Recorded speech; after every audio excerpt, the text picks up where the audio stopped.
কেন্দ্রীয় বাহিনীর ঘেরাটোপে বর্ধমান জেলার আদালত জইশ জঙ্গি হামিমের সহযোগী অর্পিতা সরকারের 14 দিনের রিমান্ড চেয়ে বর্ধমান জেলা আদালতে তোলে এসটিএফ। বর্ধমান থেকে সম্প্রতি গ্রেপ্তার হওয়া জইশ মোহাম্মদ জঙ্গি হামিম মণ্ডলের মোবাইল ফোন ও ডিজিটাল তথ্য বিশ্লেষণ করে তার ঘনিষ্ঠ সহযোগী অর্পিতা সরকারকে গ্রেপ্তার করেছে রাজ্য পুলিশের স্পেশাল ট্যাঙ্ক ফোর্স এসটিএফ। ঝাড়খণ্ডের সাহেবগঞ্জ থেকে তাকে আটক করার পর শনিবার বর্ধমানে নিয়ে আসা হয়।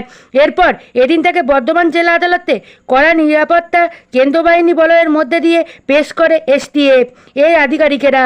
এসটিএফ সূত্রের দাবি, অর্পিতা সরকারের একটি নিজস্ব ইভেন্ট ম্যানেজমেন্ট সংস্থা রয়েছে এবং তিনি পেশায় একজন ফটোগ্রাফার।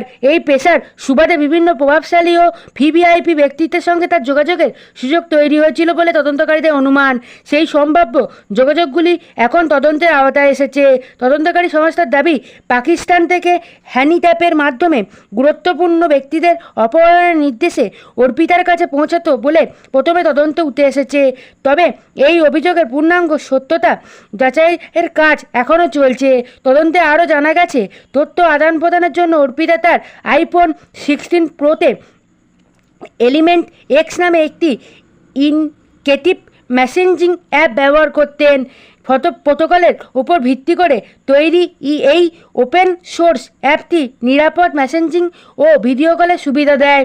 তদন্তকারীরা বর্তমানে তার মোবাইল ফোনে ডিজিটাল তথ্য বিশ্লেষণ করে দেখেছেন অ্যাপটির মাধ্যমে কার সঙ্গে কী ধরনের এবং কী উদ্দেশ্য যোগাযোগ করা হচ্ছিল। তদন্তের স্বার্থে অর্পিতা সরকারকে 14 দিনে হেফাজতে নেওয়া হয়েছে বলে তদন্তকারী অফিসাররা জানিয়েছেন। এরপরই আদালতে 14 দিন মঞ্জুর করে। আপনারা দেখছেন বনশ্রী নিউজ।